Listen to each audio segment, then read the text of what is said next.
Welcome to the Supreme Court of the United Kingdom, where today the court is hearing the appeal in the case of Sanambar and the Secretary of State for the Home Department. The case is concerned with a deportation decision relating to a young man who came to the United Kingdom as a child and committed offences as a juvenile. I'm hearing this case with four colleagues whom I'll introduce now. Lord Hodge. Good morning. Lord Sales. Good morning. Lord Stevens. Good morning. And the Lord Chief Justice of Northern Ireland, Sir Declan Morgan. Good morning. The appellant is represented by Mr. Raza Hussain, Queen's Counsel. So I'll invite Mr. Hussain now to begin his submission. Good morning, my lord. Thank you. My lords, I appear with Mr. David Kiriko and Miss Eleanor Mitchell for the appellant. My learned friends Sir James Eadie and Miss Julie Anderson appear for the Secretary of State. My lords, before I commence, may I please ask whether you have received from our side a number of documents. Firstly, a note on pleading points taken by the Secretary of State. Yes, we do have that. Secondly, a note on Strasbourg cases. Yes, we have that. Thirdly, a very short supplementary bundle of two further authorities. Yes, we have that. An alphabetical index for ease of reference. The authorities are listed in chronological order. Yes, that's very helpful. And a bullet point on issue 1. It's more a roadmap. Yes, we have that. Thank you very much, my lord. My lords, as you are no doubt aware, this is the first case to come before this court which concerns the compatibility of deportation on grounds of criminal offending with Article 8 of the European Convention on Human Rights of, to quote the Grand Chamber in Maslov, paragraph 75, a settled migrant who has lawfully spent all or the major part of his or her childhood and youth in the UK, where the Grand Chamber held that very serious reasons are required to justify expulsion. My lords, you'll be aware that the facts are unfortunate and troubling, if I may say so, both from the public interest point of view and the individual point of view. Undoubtedly, my client was convicted of a serious offence, and no part of my submissions will seek to underplay the seriousness of that offending. On the other hand, my client is a young man who arrived here aged 9 from Iran, has been here lawfully ever since, has suffered, quote unquote, particularly extreme and traumatic domestic violence, both directly and indirectly, leading to hyperarousal, paranoia, and intrusive memories.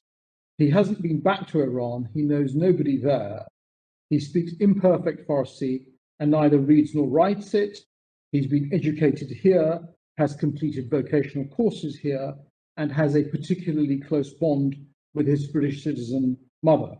In those circumstances, whether the appellant's offending, regrettable and unacceptable as it was, is enough to warrant deportation is something which we say needed to be considered properly in accordance with ECHR standards and a proper appreciation of the statutory test of very significant obstacles to integration. And we say with great respect that wasn't done. We say that the Court of Appeal and the upper tribunal erred in firstly disregarding the very serious reasons test. We say it is a test. And secondly, in their approach to very serious obstacles to integration. And those errors form the two broad issues in the appeal, CEF page 46. So issue 1, my lords, if I may, I want to divide into two. Firstly, what is the European Court of Human Rights jurisprudence? Is the need to show, or is the need to have very serious reasons, a passing comment which the court makes on the facts of particular cases before it, or is it part of the general principles to be applied in cases concerning settled migrants who qualify under paragraph 75? Did the Court of Appeal and the Upper Tribunal err in that regard? And secondly, the second part of issue 1, if indeed it is a test, what is the impact on the legislative scheme and downstream the executive scheme in the rules? And again, the tribunal and court below err. So we address Maslov in our printed case at paragraphs 19 to 28 at EF 54 to 57. And we say, as in our bullet note or roadmap, perhaps is a better term for it, that the Maslov principles laid down by unanimous Grand Chamber, we'll see in a moment that Judge Steiner dissented in the result, but not on the issue of principle. But those principles laid down in paragraphs 71 to 75, especially the holding in 75 that very serious reasons are required, we say they are of general application. They are guiding principles to be given legal effect in domestic law. The principle at paragraph 75 governs but doesn't replace the proportionality balancing exercise, which is, as ever, fact-sensitive, multifaceted, and holistic. And it is, as it were, if you like, I don't know if this helps, but a condition subsequent to the requisite balance, a condition subsequent, something you do after the balance to comply with what we say is a duty to perform the balance compatibly with Strasbourg standards, not a condition precedent. And I say that because we'll see that the key domestic case looked at it as if it were a condition precedent. It's not that. And so please, may I go to Maslov itself. It's in Authorities, Volume 1, the primary authorities.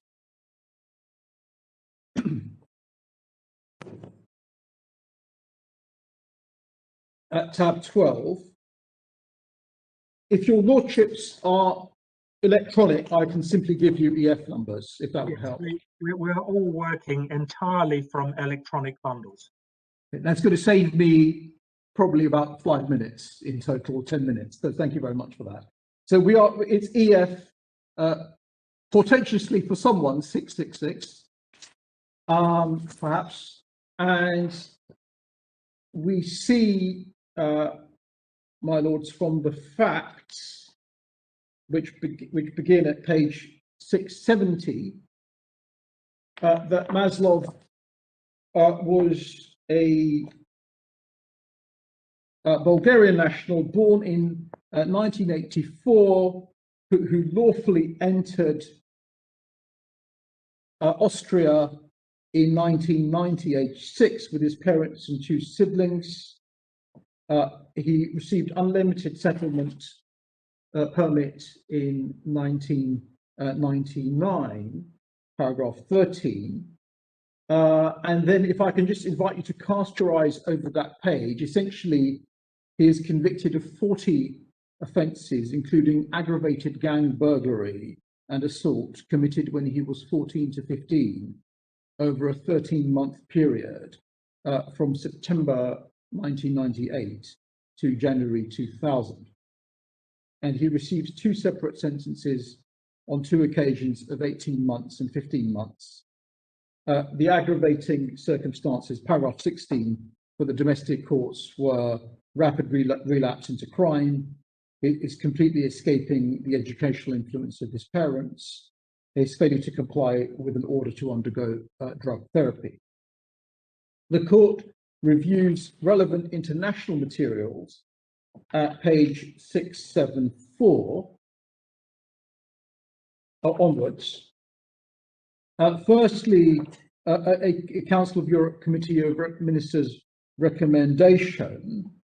They were saying, if you see Article 4C, that there should be immunity from expulsion. This is not something that was accepted by any judicial organ of the Council of Europe, but it was what politically the view was at Council of Ministers level. Council of Ministers obviously is the guardian of the values of the Council of Europe. It comprises the foreign ministers of each of the state parties. But let us see at the top of 675, long-term immigrants born on the territory of the member state or admitted before the age of 10 to be lawfully habitually resident should not be expellable once they've reached the age of 18. The court then looks at the UNCRC, middle of the page, same page. Article 40 is important, the duty to reintegrate. Desirability of promoting the child's integration and the child's assuming a constructive role in society. We see that that is a very important consideration for the court in its paragraphs 72, 83 and 100. That translates forward into those paragraphs, 72, 83 and 100. The court then looks at EU materials, 676, paragraph 39, and over the page at 677, if you see paragraph 41, it looks at the so-called Citizens Directive, and at the bottom of the page we see Article 28(3)(b), which provides an expulsion decision shall not be taken against union citizens except if the decision is based on imperative grounds of public security, be if they're minor. My Lord, the President may remember that this is the child limb of the rule you looked at, my Lord, in the Vomero case, not once but twice. And that is a condition precedent to entering the proportionality exercise. So the court is looking at a range of materials, one of which does hive off classes for different treatment. It's not what they do it slightly differently, we'll see. This was a condition precedent. The state's got to show imperative grounds before you even start the proportionality exercise. That is not what Maslov does in paragraph 75. It is what the Court of Appeal in Appellant thought it did. And we don't press that. We will say Appellant was correct to reject that submission, but it was wrong. Sir Stanley Burnton was wrong to say that what Maslov says it's paragraph 75 was not of general application. I'm sorry if I'm getting ahead of myself, and try not to do that. If we then look at the Austrian complaint, this was a case that went to the chamber. The Austrian complaint at paragraph 54, page 680, was that the chamber had acted as a fourth instance court. Paragraph 55, the case law lacked clarity, and paragraph 56 is interesting for a point that my learned friends make. Paragraph 56, the court said, the government say, sort of 5 or 6 lines down, moreover, the sentence was particularly severe, given that pursuant to the local legislation, the maximum penalty that could otherwise be imposed was reduced by 1/2. The reason that's interesting is because obviously we have a similar approach. We accept that. You've got the sentencing guidelines for robbery at EF2 at 901.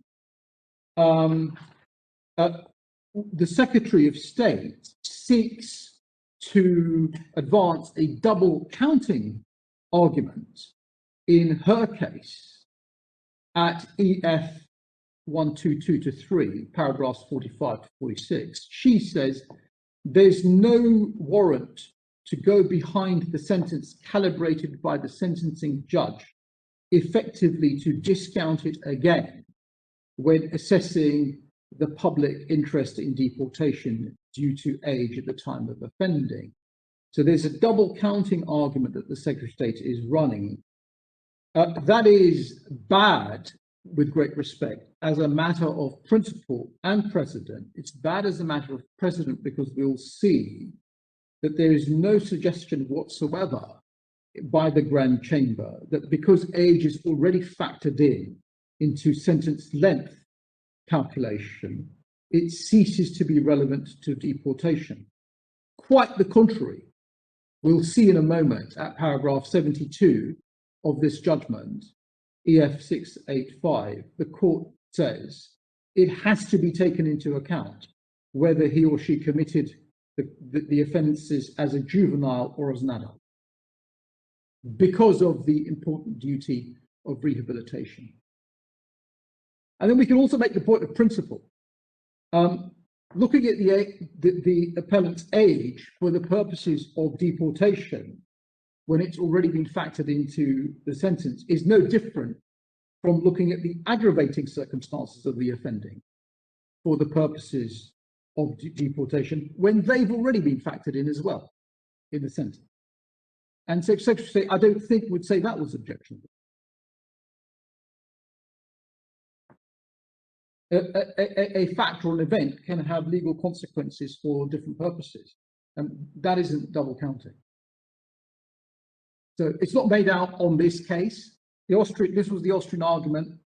There's already been a discounting. The court doesn't give any weight to that when it comes to apply principles. And it's thoroughly bad as a matter of principle. If you can't count mitigating factors for the purpose of deportation, why should you be able to count aggravating factors for the purpose of deportation? I hope it's helpful. I'm just dealing with it as I go along, dealing with points which arise in Secretary of State cases as I go along. The court's assessment begins at paragraph 61 at page 682, deals with family life, young adults who haven't left the family home, paragraph 62, but private life is in play in any event. 64, it looks at both private and family life on the facts of that case. Because young adult hasn't left the family home, you don't need extra dependency in that situation. And then, under necessary in a democratic society, you get to the important passages. The court, first of all, cites from a previous Grand Chamber decision in Una.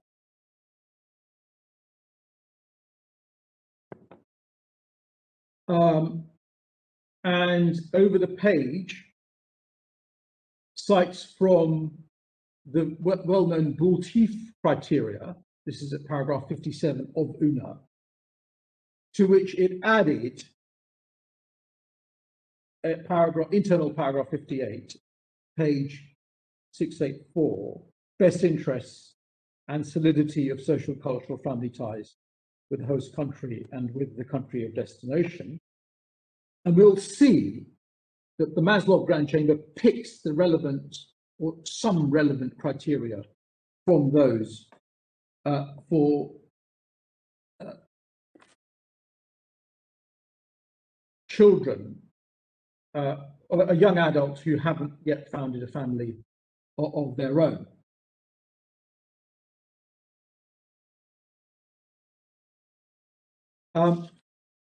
Can I just show you the end of the quotation, page 685 from Una, where this is the Grand Chamber at Una saying, it's to be noted that although the applicant in the case of Bull-Teeth was already an adult when he entered Switzerland, the court has held that the Bull-Teeth criteria apply all the more so to cases concerning applicants who are born in the host country or who moved there at an early age. Indeed, the rationale behind making the duration of a person staying in the host country one of the elements to be taken into account lies in the assumption that the longer a person has been residing in a particular country, the stronger his or her ties with that country, the weaker the ties with the country of nationality will be. That is picked up in paragraph 75, we'll see. And then seen against that background, it's self-evident that the court will have regard to the special situation of aliens who have spent most, if not all, their childhood in the host country, were brought up there and received their education. And that's then repeated in 74, we'll see. And then the Grand Chamber continues. In the Una judgment, as was we'll see, the court's taking care to establish the criteria that were previously implicit to be applied. They are meant, paragraph 70, to facilitate the application of Article 8 in expulsion cases by domestic courts. The weight to be attached to the respective criteria will inevitably vary according to the specific circumstances of each case. We accept that, but there's a however. There's a however in the where you're in paragraph 75, and I'll show you why in a moment, if I may. And then 71, so this is the relevant criteria. They aren't exhaustive, of course, but relevant criteria which the court picks out. So the nature and seriousness of the offence, the length of the applicant's stay, the time elapsed since the offence was committed and conduct during that period, and ties with host and home country. And then 72, sorry, before I say that, I should say that these are factors, and this court has recognised that although you could apply a balance sheet approach, this court has recognised that factors which go towards the individual side of the balance can impact the public interest in deportation. Your Lordship, the President recognised that in the Ali case. It's subsequently been recognised by the Court of Appeal. And it is interesting here, and the reason I'm labouring the point, but apologies if it's self-evident, the reason I'm labouring the point is because this helps to show that when we come to the very serious reasons requirement, it very much is a holistic, it's something that you do once you have, something that you ask for once you have conducted a holistic assessment of factors which go both towards the individual side of the balance and the public interest side. Why do I say that? Because factor 2 in 71 and factor 4 in 71 appear naturally to go to interference, actually.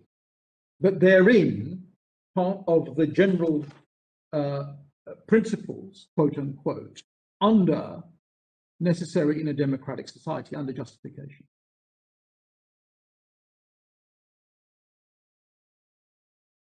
So paragraph 72.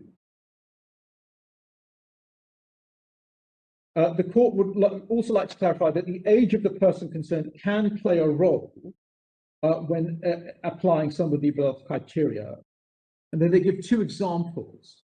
The first is when assessing the nature and seriousness of the offences committed by an applicant, it has to be taken into account whether he or she has committed them as a juvenile or as an adult. That's something that has to be taken into account.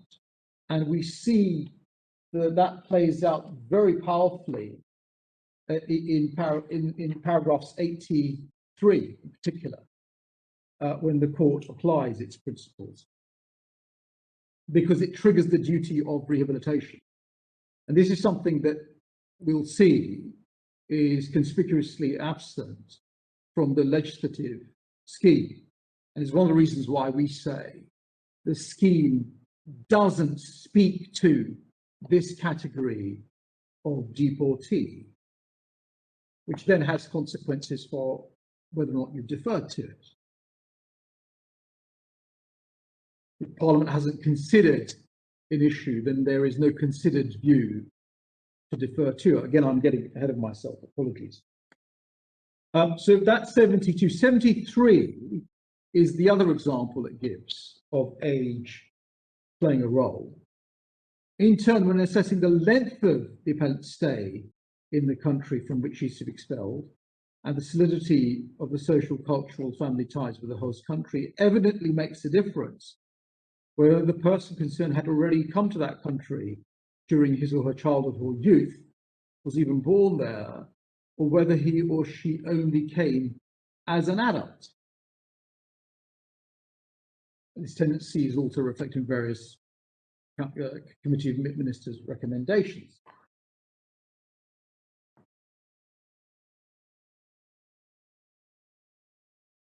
And then 74, this is the passage from UNA that we've already seen. Although Article 8 provides no absolute protection against expulsion for any category of aliens, including those who are born in the host country or moved there in their early childhood, the court has already found that regard is to be had to the special situation of aliens who've spent most, if not all, their childhood in the host country, who were brought up there and received their education there. So up to now, there is nothing which talks about legality of stay. Paragraph 75 introduces legality.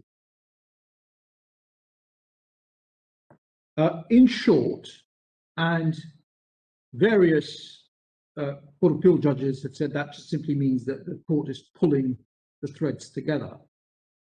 In short, the court considers that for a settled migrant who has lawfully spent all or the major part of his or her childhood and youth in the host country, very serious reasons are required to justify expulsion.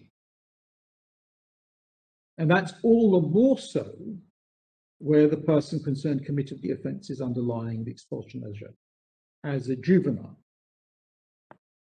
And that's a critical paragraph. It's a paragraph that its common ground applies to my client. And if I may say so, I'll call the category of case to which that paragraph applies a Maslov settled migrant. That's what we've termed it in our printed case.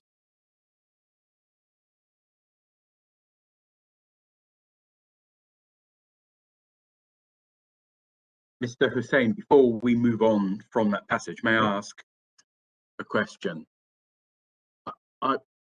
Reading that passage, I'm not sure that I'm understanding your point that paragraph 75 represents a condition subsequent, because might it not be said that the court seems to be emphasising that the age of the offender and when they came to the country are matters which inform the application of the criteria which is set out in paragraph 71, but don't apply separately from those criteria. In other words, they add particular emphasis to or weight to particular elements of those criteria rather than applying separately from them. I mean, and what I have in mind is particularly the first sentence of paragraph 72, where the court is clarifying that the age of the person concerned can play a role when applying some of the above criteria, and then the court then explains how. And also the opening words of paragraph 75, the in short, which you rightly drew attention to as drawing together the threads. That might it not be said that both these points are textual indicators that paragraph 75 isn't applying some separate test, but is explaining how the age factor may qualify or add particular force from the point of view of the individual to the criteria which have been set out in paragraph 71. Yes, I can see why my lord says that, but the problem with that reading, if I may say so, it is first analytically, 75 is the first time that legality is introduced. So the quality of the stay as well as the length. If you look at factor 71, factor 2, it's the length. There's nothing about the quality of stay. The quality of stay is introduced for the first time in 75. So you've got a sort of cascading approach where you've got 71, that's weight neutral. You've just got to look at those factors. 72 and 73, you've got to afford particular weight when you're in those paragraphs. So if the crime was committed as a juvenile, that has to be taken into account. We'll see why, because of the duty of rehabilitation. That's irrespective of legality. Paragraph 73, if you spent your time as a child, that's going to be far more important, relatively speaking, than if you spent time in the host state as an adult. Again, nothing about legality. 74, nothing about legality, but where you've accrued most, if not all, of your childhood, you're in a special situation, a particular weight. And 75, legality. There's a further element there. And when you've got legality plus the majority of childhood or youth, then very serious reasons are required to justify expulsion. And that's not an exhortation. We say it is a test. It's not a test which replaces the conventional balancing exercise, but it is a test which governs it. And we'll see that that is how, as far as we are aware, all of the post-Appellant case law looks at it. I'll give you about 8 or 9, no, I think I'll give you 10 references. And the reason I take as my point of departure Appellant is because at the time of Appellant, your lordship's point could run. There were some cases which didn't apply paragraph 75 as if it was a test. There were others which did. But post-Appellant, there seems to be not just clear, coherent and consistent, but clear, coherent and universal. So we say condition subsequent. Yes, thank you very much.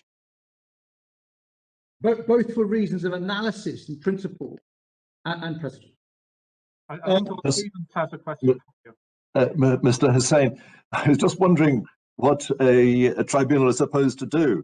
It carries out the balancing exercise and then decides that a deportation is a proportionate response, having carefully considered all the facts. And then it's supposed to do what? To say, well, are those reasons serious reasons, or are they what? Yes, it's supposed to look at all the factors and work out whether or not there are very serious reasons.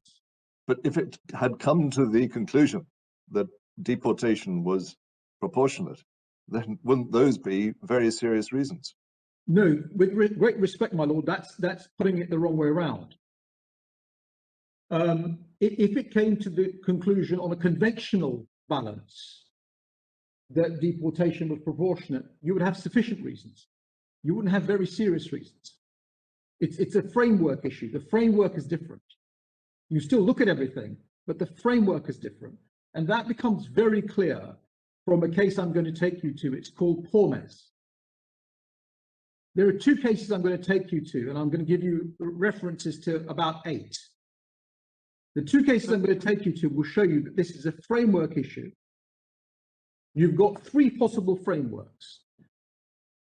The first is the framework which will be very well known to you. It's the framework concerning people who don't have stay, who seek admission even though they're here. Technically, they seek admission even though they're here.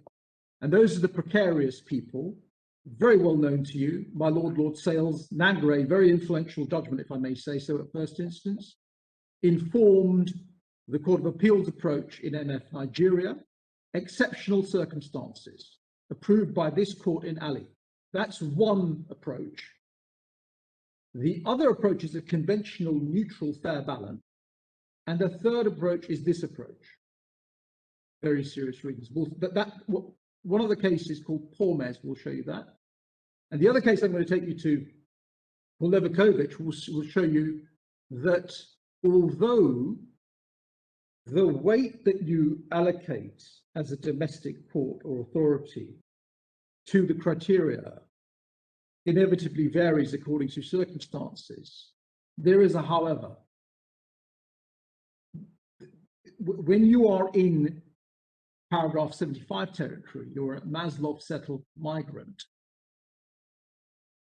then the scales are weighted in your favor.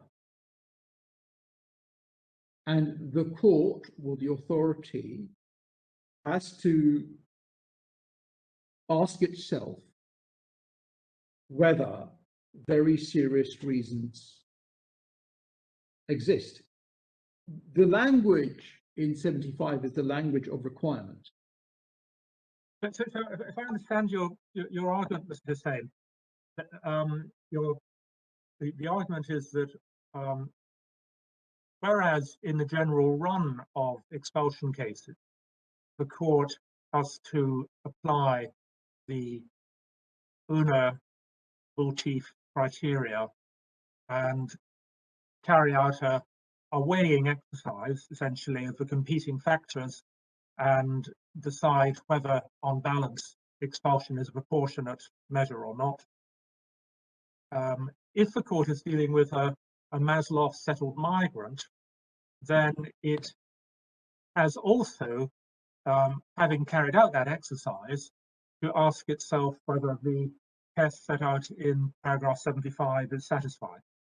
Is that the argument? My Lord the President has it exactly right. And I've just got a message from one of my excellent juniors, if I can say that, to say, Ms. Mitchell, I may have misled my lords.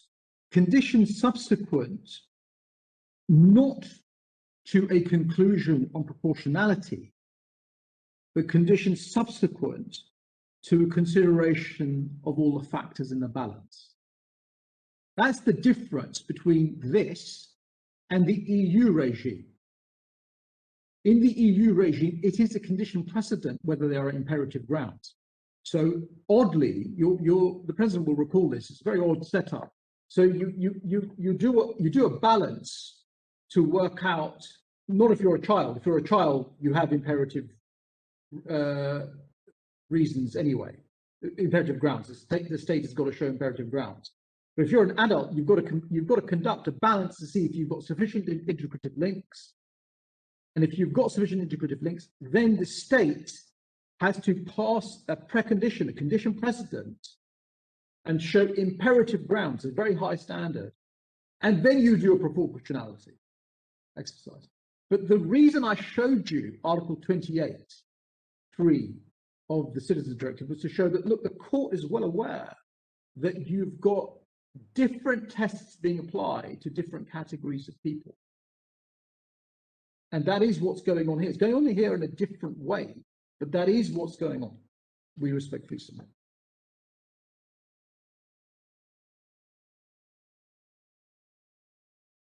And the point I make, can I just give you a reference for the point I made relating to paragraph 71, which was the point that you've got factors which to go to both sides of the balance, they're in the justification section. And that again helps us to see very serious reasons as embracing that holistic balance. It would be different if the court in 75 said very serious reasons relating to the public interest concerning the seriousness of the offence. It doesn't say that. That's why the idea that very serious reasons means very serious offending is a non-runner. It's not something we advance. It's not a, we respectfully submit, a reasonable interpretation at all. But my Lord the President said in Ali, I made the submission, if I can just give you the reference. Ali obviously was not a Maslov case at all. He was an adult who was unlawfully staying. Sorry, my Lord. Is there any European Strasbourg decision in which they've carried out the proportionality exercise, said that that is a fair or sufficient reason, but then said, well, but it's not a serious, sufficiently serious. So No, they do it in 2 stages.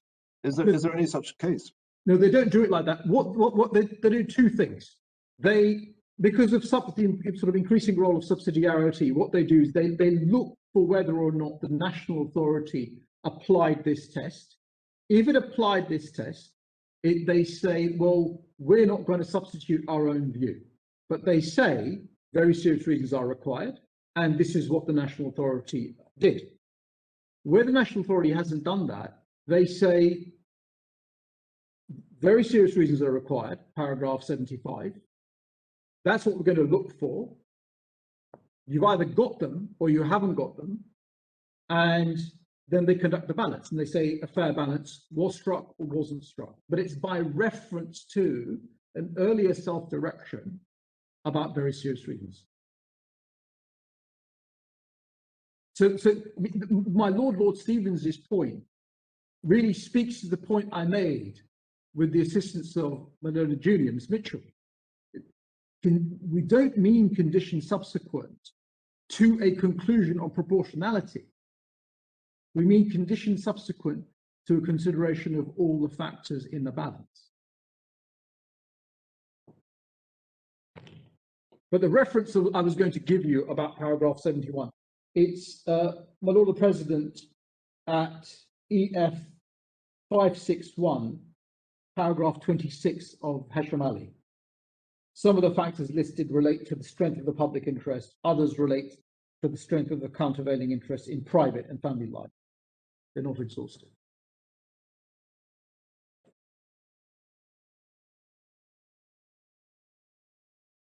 And then at paragraph 70, can I just finish with Maslov as quickly as I can, and then I'll show you the other authorities. Paragraph 76, certain margin.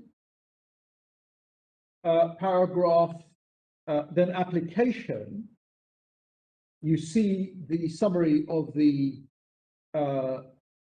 offending at paragraph 78, seriousness and nature of the offences.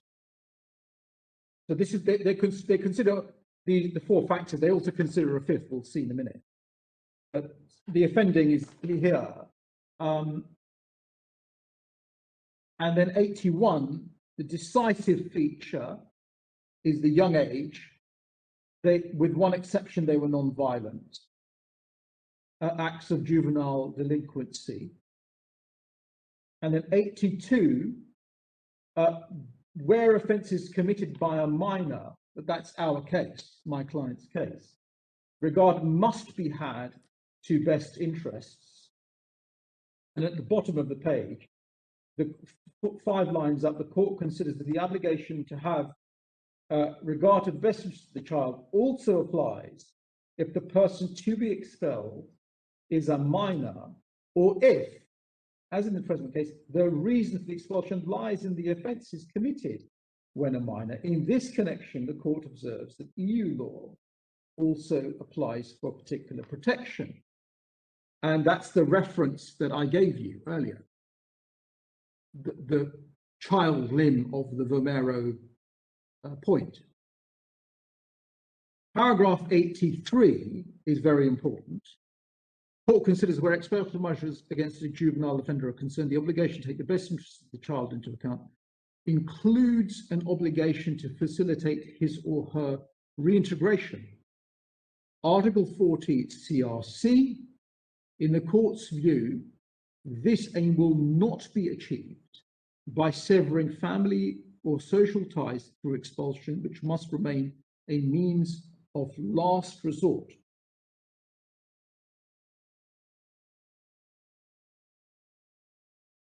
In sum, 84, the court sees little room for justifying expulsion of a settled migrant on account of mostly non-violent offences committed when a minor.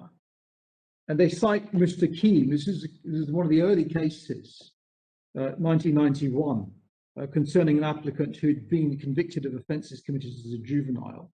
He'd been charged with 147 offences.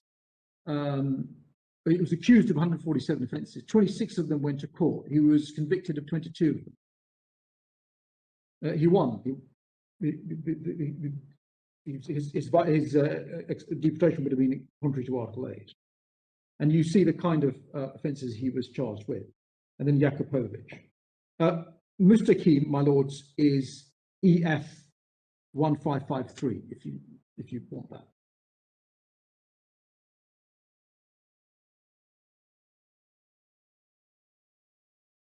And can I just give you a flavour of Mr. Keane without taking you to it? In the report drawn up by the gendarmerie, this is EF 1555, so 15556, paragraph 13. The Liège gendarmerie, one of the leaders of the gang, currently involved in major crime. Some of the thefts he commits are planned, consequently large scale. Other occasions they are despicable.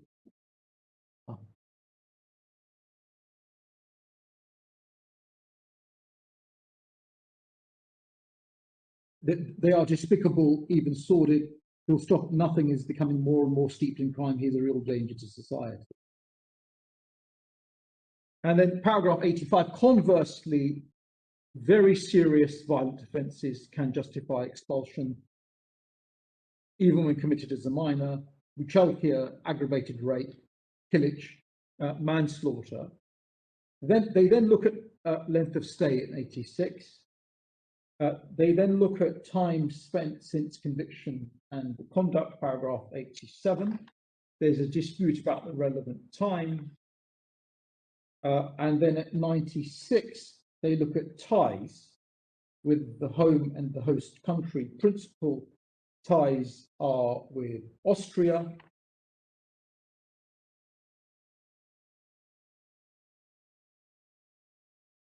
Can I just pause there to say that they effectively accept that he's integrated in Austria, although they don't use the language of integration. Yet, we'll see in paragraph 100, they place emphasis on the concept of integration as a criminal concept.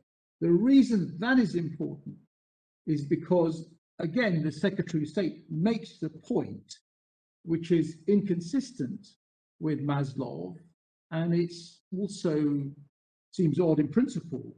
We respectfully submit. She says, in her case, at paragraph 121, paragraph 43D, Secretary of State's case, the tribunal held that as AS was fully integrated into the UK, so any duty to facilitate his integration was not a factor in this case on the facts. And that inconsistent with paragraph 96, 83, which I've already taken you to, and 100, which I'm going to come to. Reintegration, integration means one thing from a deportation or immigration perspective, means another thing from the juvenile justice system perspective. But just continuing with Maslov, paragraph 97, it makes the point that he doesn't speak Bulgarian. His family belonged to the Turkish minority. It's a very sizable minority, the largest minority in Bulgaria. And then they look at the duration of the deportation order, of the exclusion order, sorry. They make the point that if a deportation order is unlimited, that supports disproportionality. Conversely, a limited exclusion avails the conclusion that it's proportionate. 99, but that's not decisive here, is limited to 10 years, given his age. We make the point that in the UK, this is our case, EF 61, footnote 15, there's no power in statute to impose a deportation order that's not unlimited, no power to impose a limited one. Sorry for the double negative.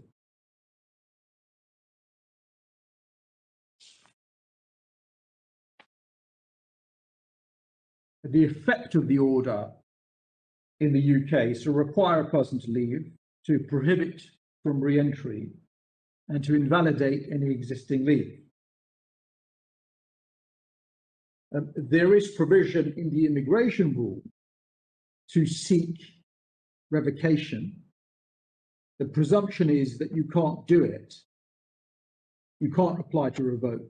Sorry, you can't revoke for 10 years. And then it's considered on a case-by-case basis. It's plainly not the same as something which is of limited duration. And then, my lords, Maslov, paragraph 100. So, having regard to the foregoing considerations in particular, and then they list the factors that I've just skimmed through: non-violent nature, and the state's duty to facilitate reintegration. And they mean that from a criminal law perspective, because they found that he's got very significant ties with Austria. And then, my lords, Judge Steiner's dissent at EF 693, the third paragraph goes without saying, I agree with the judgment as far as the general interpretation is concerned, disagrees with the result because of the 10-year exclusion and the fact that Bulgaria had acceded to the EU. So that, my lords, is Maslov. Can I, before I just address some of the later cases, can I just please show you what we get out of that in our printed case?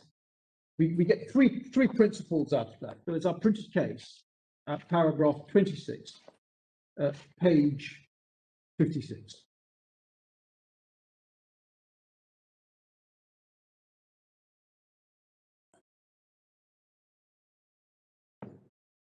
So the first principle are the relevant factors, that they're weight neutral, as I said, whenever the applicant came, irrespective of legality.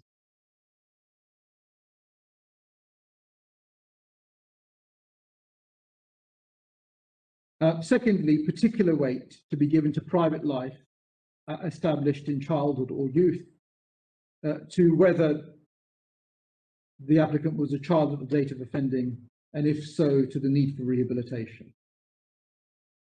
And if the applicant's been here half of his childhood, irrespective of legality, he's in a special situation.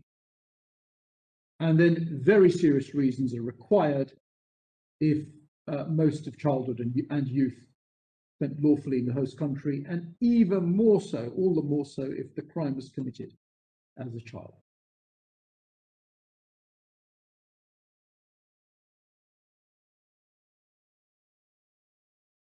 And we say that this is the principle. It's the principle that should be given binding legal effect. My Lord, Lord Sales will recall the control order case of JJ, which concerned an 18-hour curfew. And one of the issues was, is that a deprivation of liberty? And there was a lot of scrabbling around, and that's the phrase which was used in another case by Vice Chancellor Sir Andrew Morritt, ecclesiastical law case, where he said the task of the domestic courts is not to scrabble around amongst the facts, but to draw out the principles which animate the convention case law. And I confess that I'm sure there was a lot of scrabbling around on all sides in the JJ case. I hope I can say that. Lord Bingham said, and this is paragraph 19 of JJ. JJ is the first of two authorities you've got in your supplementary. Someone's going to give me the page number. Actually, I think I can get it. In your supplementary authorities, it's page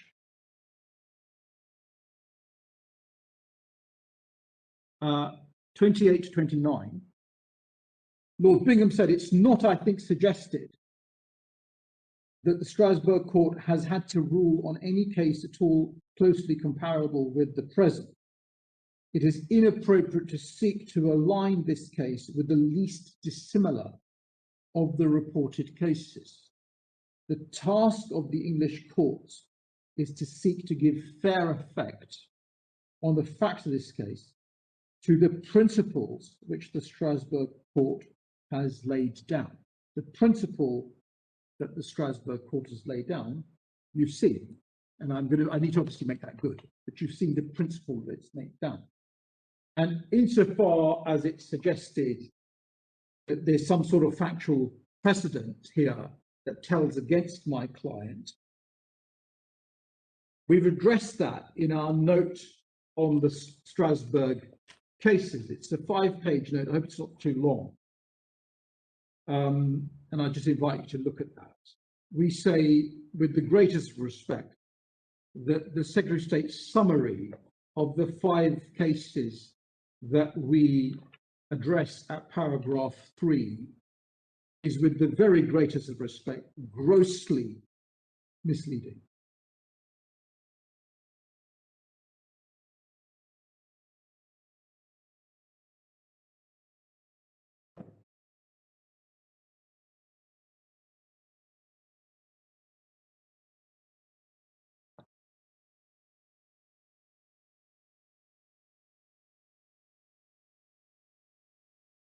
Mr. Hussain, just on your JJ point, might it not be said that whilst the domestic court shouldn't lose themselves too much in the facts of other cases, that when one is looking at a particular area which does throw up quite a lot of cases, expulsion of foreign criminals, including foreign juvenile criminals, that one can get some guidance as to what the Strasbourg court itself regards as proportionate or acceptable from looking at how such cases have been resolved at the Strasbourg level? I can see the force of that in principle. I'm afraid I don't accept. The reason I don't accept it is if you want to go down that route, my lord, you're going to have a contest. We're going to be pointing to 3 of the 13 adult cases in our table which find for us. We're going to be saying, well, the 4 cases where which concern juvenile offending, 3 of them won. 1 didn't. He was different to us. It's far better, we respectfully submit, to apply the principle, and only if you have got the clearest possible case that could never possibly win, to say there's no material error if there was a framework default.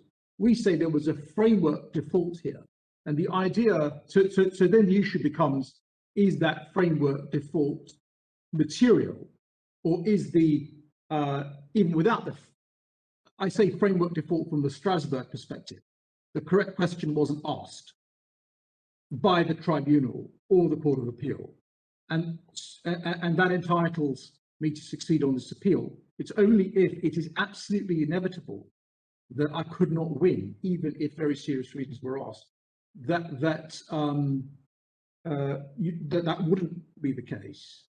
I'd lose on materiality, but that is an extreme thing to do.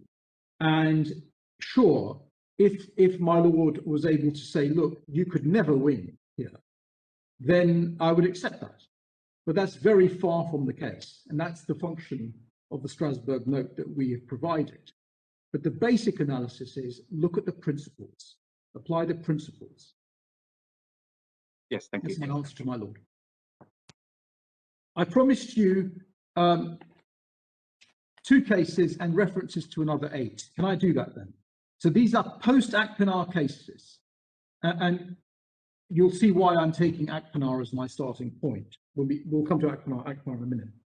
So the first case I wanted to take you to is Levakovic, please. And that is the second section. It's a 2018 case.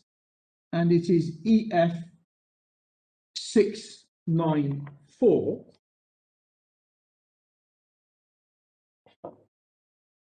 If Sir James wants paper, I can give paper reference. I can't see it at the moment, but it's volume 113.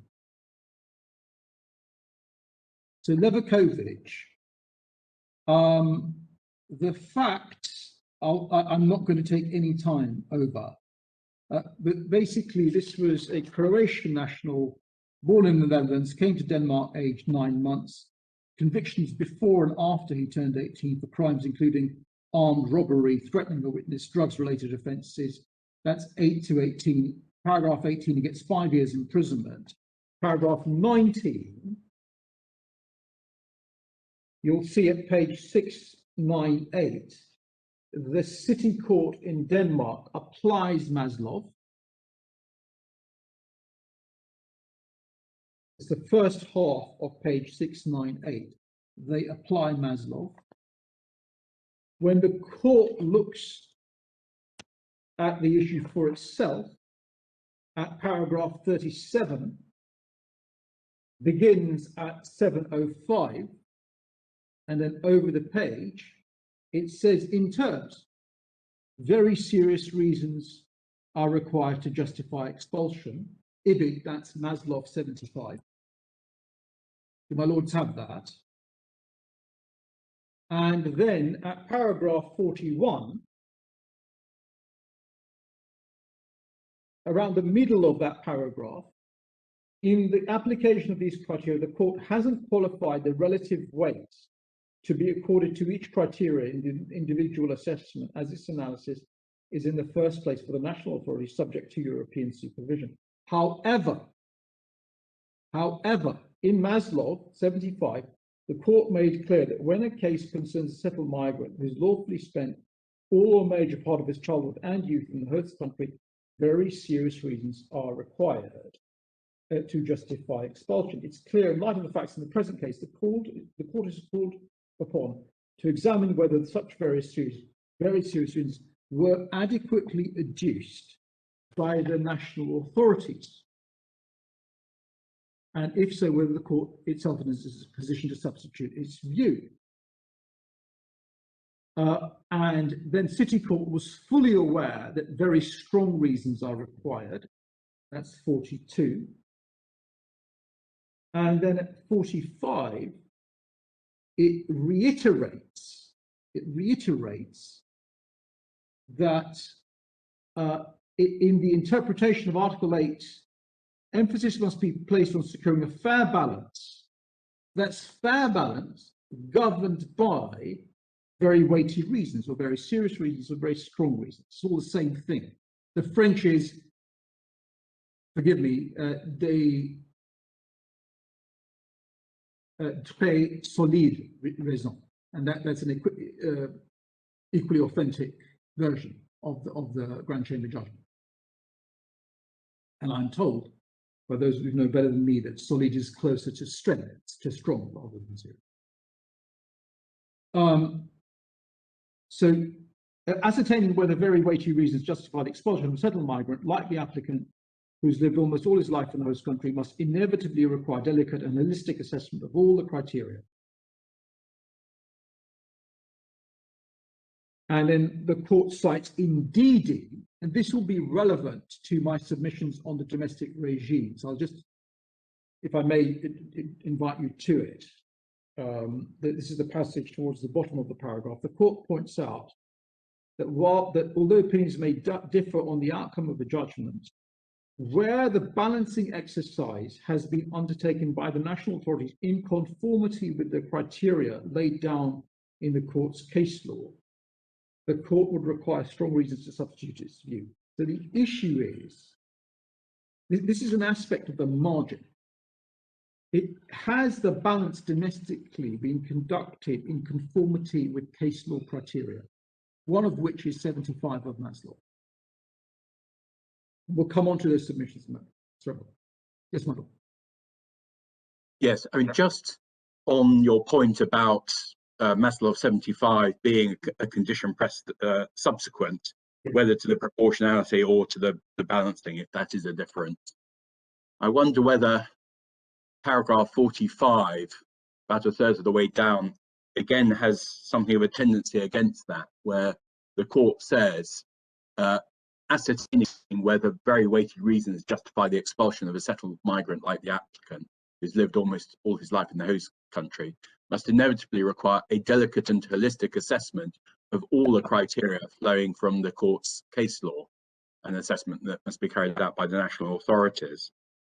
So my question to you is, that might it not be said that that is saying that rather than paragraph 75 being some form of condition subsequent, which is applied separately, it's something which is taken into account in making the holistic assessment, balancing all the criteria, which I rather take them to mean the UNA criteria, in making the proportionality assessment. Yes, if your lordship is putting to me that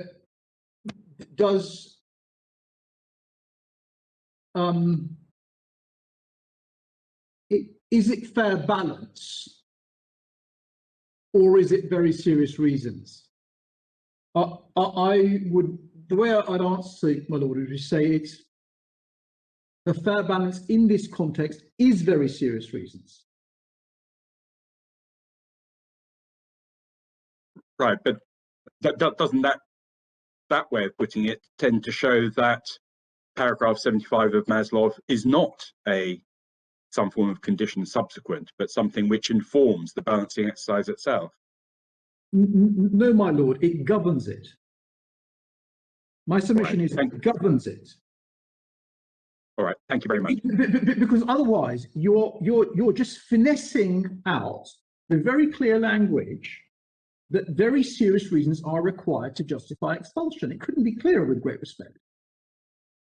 It's not an exhortation or a suggestion or a comment on the facts of that case. It occurs in a section in Maslow entitled General Principles. And the language is very clear. It's a language of requirement. That's what you've got to have. If you look, Mr. Hussain, if you go on a few pages to 710, you'll find the concurring opinion of Judges Bianco and Lemons. And it's interesting how they approach the matter. If you look at numbered paragraph 2, the last paragraph of that, they say, like the majority, were of the opinion that very serious reasons existed, such as to justify the applicant's expulsion. Then they say the next question is whether or not there were counterbalancing criteria militating against imposing that measure. And then they look at the UNA criteria. So their approach, I mean, obviously, it's not the majority of judgment here, but their approach, though, is to treat the existence of very serious reasons as an integral part of the UNA full teeth balancing exercise.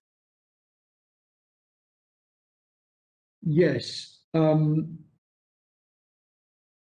not aware of the court in a majority judgment approaching it in this way, I have to say, where it's an interim step. The cases see Maslow 75 as a conclusory step. It's something that you've got to get to at the end of your process, your balancing process. The other case I wanted to take you to, which shows you the tripartite framework approach that I was seeking to make submissions on in answer to my Lord Stevens, is Pormes. This is the fourth section. Pormes is at E735. We address it in our printed case, sorry, EF735, at printed case at 63 to 64, paragraph 48 to 51. Pormes, again, I'm just going to skip over the facts, if I may. It's an unusual case. The case concerned a refusal to grant a residence permit. It's not an expulsion case. I think we say it's an expulsion case. I don't think it is in our printed case. A refusal to grant a residence permit to an Indonesian applicant brought to the Netherlands aged 4. Paragraph 8, 737, he discovers his lack of status aged 17. Again, I'm sorry, we miscalculated. We call it 13 in our printed case. It's 17. He then is convicted of indecent assault aged around 18. At paragraph 11, his residence permit is rejected. Paragraph 13, age 20 or 21, he's again convicted of 2 counts of indecent assault. The court then goes to paragraph 40, but if I could take paragraph 45, private and family life. It's the same approach as in Maslow, so both private and family life, because he's a young adult living with his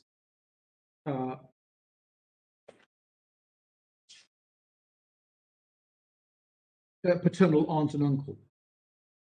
It's a sad case. He loses his mother when he's very young, aged 4. We see that from paragraph 5. He comes to the Netherlands with his presumed father. He thinks he's Dutch, and then he realizes at 17 he's not. And then at paragraph 52, under general principles. So this is an admission case. He's seeking a residence permit. It's an 8.1 issue rather than 8.2 issue. It's jeunesse on the face of it. Actually, my Lord the President has looked at these issues in the various Supreme Court cases that have come before him, Aguiarco in particular, I think.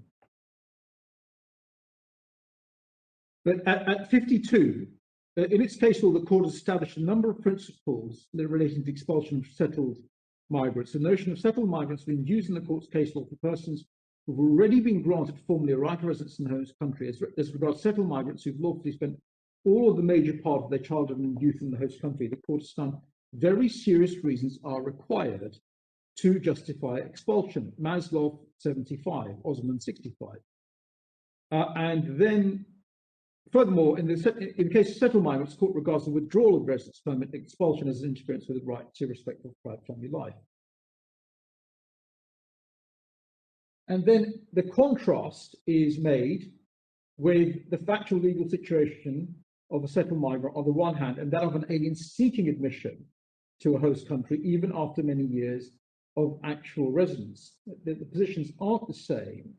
Maslow cannot be transposed automatically to the situation of an alien who hasn't been granted formally a right of residence. And then, if I can skip forward to the rest of the intervening paragraphs, will be familiar to my lords. 58. At the bottom of the paragraph 58, this is page 750. If an alien establishes a private life within a state at a time when he or she is aware that his immigration status is such that continuation of that private life in that country would be precarious from the start, a refusal to admit him or her would amount to a breach of Article 8 in exceptional circumstances only. So that's the precarious line of case law received in our jurisprudence, I think, most notably, if I may say so, by Mr. Justice Sales, as my lord then was in the Nagre case. And then at paragraph 59, the court notes that he's not a settled migrant. Therefore, the domestic authorities' refusal to grant him a residence permit did not require very serious reasons. That would be needed. It's the language of obligation that would be needed to justify. You still do the fair balance, but this is what is needed. It's what governs it to justify the expulsion of a settled migrant who'd arrived in the Netherlands at around the same age. So this is a framework issue. What principles do you apply? You don't apply very serious reasons because he hasn't been here lawfully. And then at paragraph 60, equally, you don't apply the exceptional circumstances precarious Nagre approach because he wasn't aware that he was residing unlawfully. And 61, what do you apply? You apply something in the middle, a neutral starting point. So this is really important. It shows you that just because you've got to balance, you've got to conduct proportionality and look at all the factors, that does not for a moment mean that you're doing the same thing, you're applying the same test. At the end of the process, there are three options: exceptional circumstances, precarious Nagre, which in our jurisprudence has been read across to deportation generally of criminal offenders. I accept that. And at the other end of the spectrum, the other way around, very serious reasons to justify expulsion. That's what's needed, what's required. And then a neutral starting point in the middle. I promised you another 8 cases. I'm not going to take you to them because of time. Would you like me to do that, or would you like me to break, my lord? I'm noticing the time. I think this might be a convenient moment for us to break. We'll resume in about 5 minutes' time. I think we're now ready to resume. Mr. Hussain. Thank you, my lord.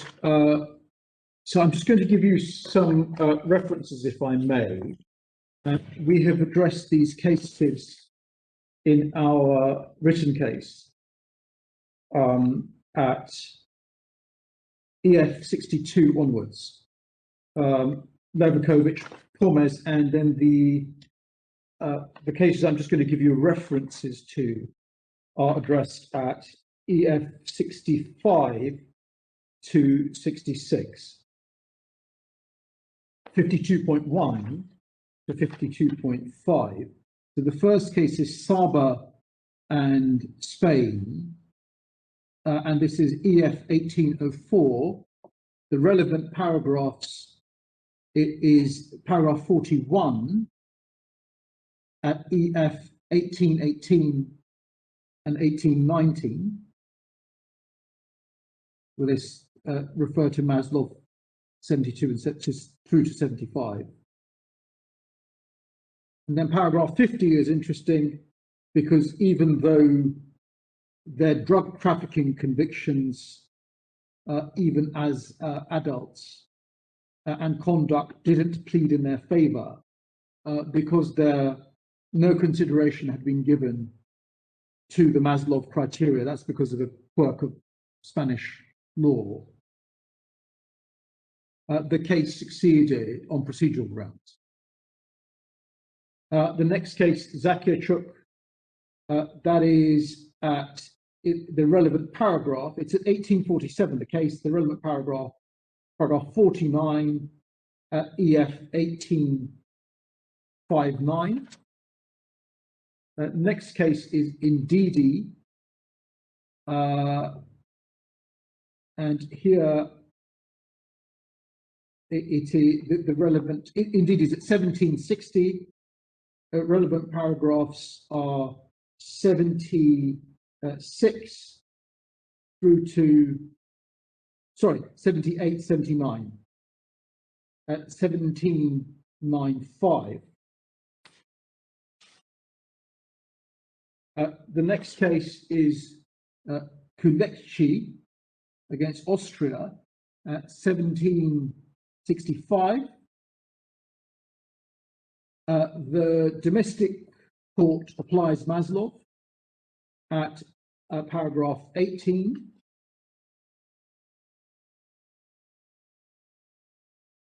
Well, I'm really sorry. Can I just give you one more reference in Indidi? I forgot to give you the reference where the domestic tribunal in Indidi applied Maslov, and it's at paragraph 31 of Indidi where they say that. Apologies for that. Kulekci, the domestic court applies Maslov at paragraph 18, and at paragraphs 40 and 45, Maslov is addressed, and then the test applied. And then JA in Switzerland, very serious adult sexual offending, Maslov 75 referred to at paragraph 59, EF 1883. So you've got a summary of those cases in our printed case. I'm going to give you 3 more references, which makes my 10 cases. And the 3 references are cases upon which the Secretary of State relies. They all cite and apply Maslov. The first one in time is Azarkane v. the Netherlands. Sorry, and that Mr. is, Hussain, could we just pause for a moment? I gather Sir James has a problem with his screen and can't see all the members of the court. My lord, sorry, miraculously, I managed to sort it out for myself. Okay. I can now see all of you, so I'm very grateful. But thank you. I'm afraid I'm having the same problem. I think you've got to go. You've got to go into layout. You've got to click on. You've got to click on stage, and then you click back onto grid, and suddenly everyone reappears.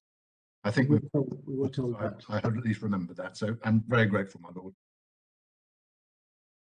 Thank you, Sir James. So 3 cases from the Secretary of State all apply Maslov 75 and very serious reasons. Azarkane v. Netherlands, and that is volume 1. Master, I hope I haven't ignored anybody, my lords, in the last few minutes, because I couldn't see everybody. Azarkane v. Netherlands, volume 1. This is EF 714, paragraph 71 at EF 731, paragraph 84 at EF 733. Very strong reasons. Next case is Khan and Denmark. This is EF 1887, January of this year. Paragraphs 30 and 32. This is the National Court applying Maslov 75. And then paragraphs 60 and 63, EF 1893 to 94, 1909 to 10. That's Khan and Denmark. And then Johanna and Denmark. Again, it's the same date as Khan, 21st of January, same section, second section. So unsurprisingly, same approach. EF 793, this is Johanna, 793. Paragraph 20, EF 798, National Court applying Maslov 75. Paragraphs 47 to 49, EF 808. Paragraph 65, 812. So that's my 10 cases. They all apply 75 Maslov as a test, as something that's required or needed to the subclass of expellee or deportee who falls within 75. So can I next go to Actinar, please? We address Actinar in our case at EF 58 to 59.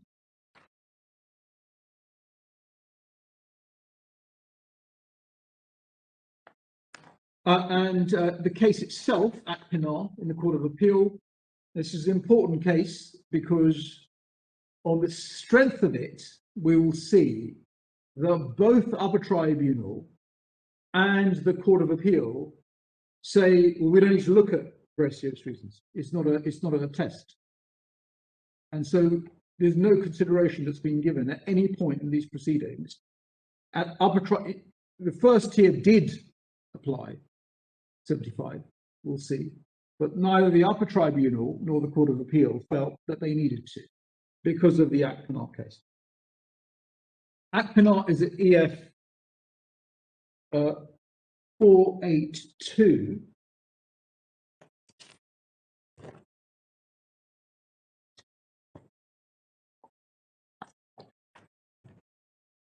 Thank you. Can I just show you the holding, please?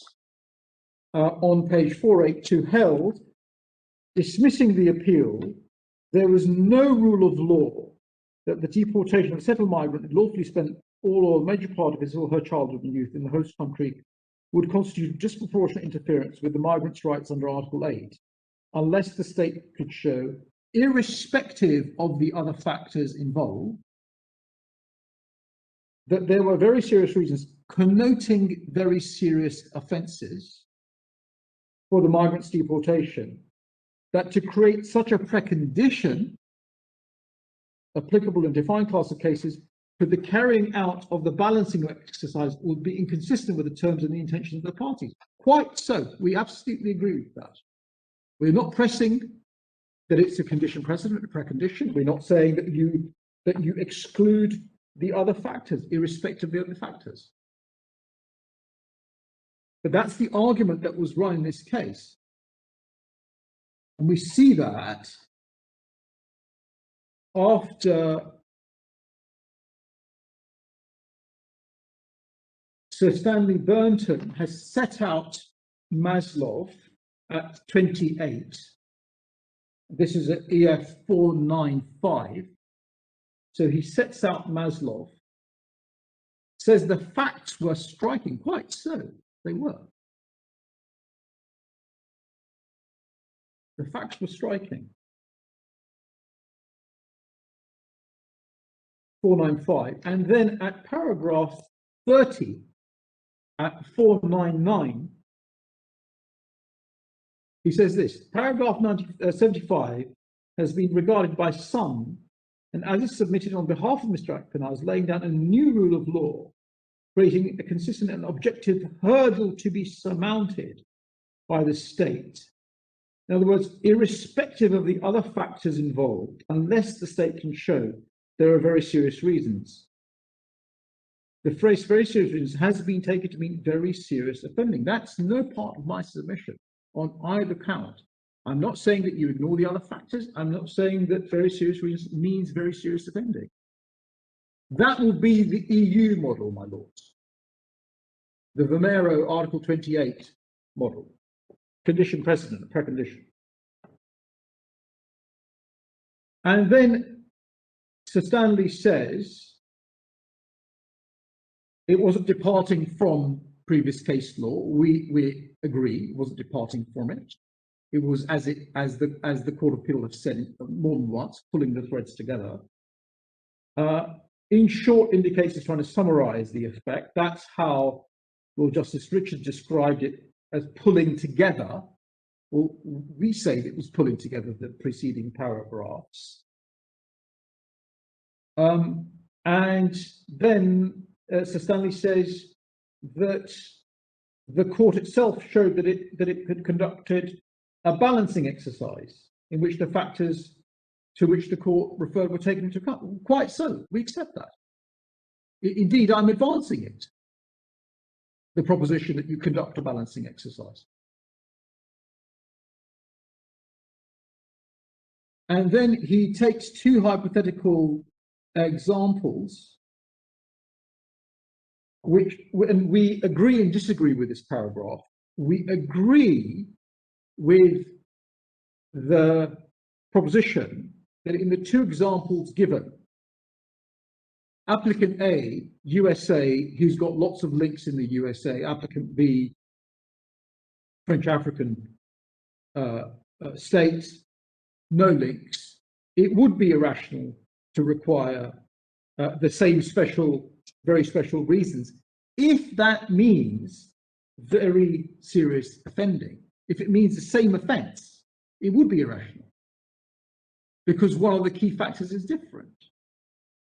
So we accept that. Manifestly, the balancing exercise should require more serious offending in the second case, where there are no ties, than in the first, where there are. We accept that. But where, with great respect to him, Sir Stanley goes wrong in our submission is in saying that what was said in paragraph 75, and this is the problem, we respectfully say that analytically, with what this case has yielded, it's yielded the idea, A, that there's no condition precedent where you ignore everything else and you regard very serious reasons as very serious offences. It's yielded that, fine. We don't have a problem with that for a moment.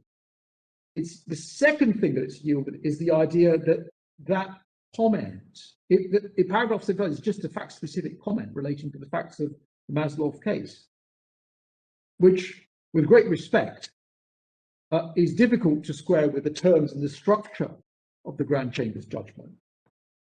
If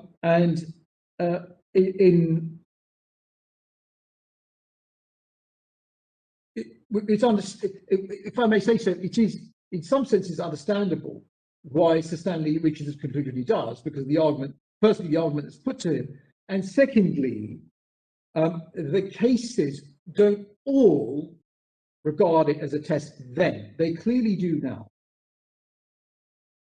33, he says that you've got to have caution required in seeking to equate very serious reasons with the very serious offences. We agree with the frequent reposition point that he makes, absolutely. The cases that Secretary of State cites make it clear that the court has never set a minimum requirement for the offending. We accept that. You can have frequent and persistent offenders where very serious reasons exist. And then the cases which he refers to, we've sought to address them, and I'm just going to refer you to the paragraph where we address these cases that he cites from 35 onwards, all the way to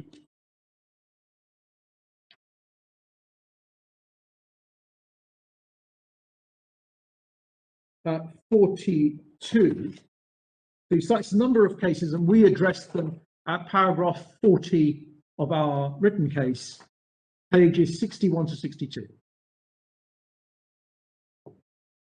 So he accepts in 3 of them, very serious reasons question was identified. In 3 of them, the court distinguished Maslov on the facts. We have said that suggests that the facts in the cases supplied with very serious reasons. I completely accept it's open to Sir James to say it shows that they didn't think it was a test. I accept that, but that's history. And then Mustaqim was rather unfair suggestion, 40.2 is one of the very early cases, 1991. It predated Maslov by almost 3 decades. Samsonikov involved an entry ban of just 3 years. And AW, we deal with also at 40.4 our case. There are points that can be made in Sir James's favour. There are points that I could make, and we could have a contest. But with great respect, there is no contest now in the 10 cases that I've given you references to or shown you post-Appellant. The jurisprudence has settled it is contrary to what Sir Stanley says at 43, now clear and consistent and coherent, unanimous Grand Chamber on the principle. At 44, just to make it clear what he is dealing with primarily, Sir Stanley, no precondition. And then the domestic cases, interestingly, there were a number of prior domestic cases which Mr. Bewley, for the appellant, before the Court of Appeal, sought to press on the Court of Appeal. The Court of Appeal, in this case, said, no, we follow Appellant. That's why Appellant is so central to this case. So if you just please look at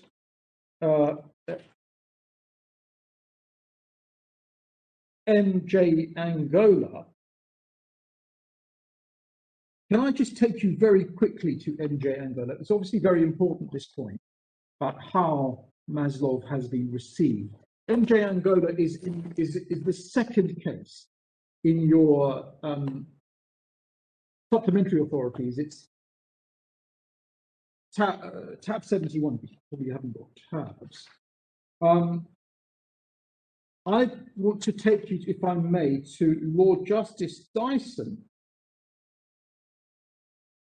at paragraph 37 of MJ Angola. That is at page 69 in your PDF. Are you sure? 69, did you say? Ah, yes, I have it at 69. If you've got, my lord, it's in the weekly law reports, it's 2711, MJ Angola. And it's paragraph 37. Sorry if I've given you wrong reference. I have a enumerated PDF. Do you not have that? I think you're referring to the supplementary bundle, Yes. page number. Yes. Oh, right. Sorry, my lord. No, not at all. I was looking at the wrong bundle. My apologies. Yes, no, I'm with you now. Thank you. So it's 69 supplementary. This is the last time you need, from my side, that you'll need to pick up the supplementary bundle. So page 69, 37. As Lord Justice Richard said in J.O., Maslov's case underlines the importance of age, including the age at which offending occurred, age at which the person came. For a settled migrant who's lawfully spent all major part of his childhood youth in the host country, very serious reasons are required, all the more so where the person concerned committed the relevant offences as a juvenile. That's Maslov 75. And then extensive citation, and this really meets the points that my Lord Sales is putting to me, my Lord Stevens is putting to me. You've got the tribunal balancing here at great length. It's an interesting case about the interrelationship between mental health law and immigration law. We don't need to get into that for the moment. Well, Justice Dyson said they're parallel schemes.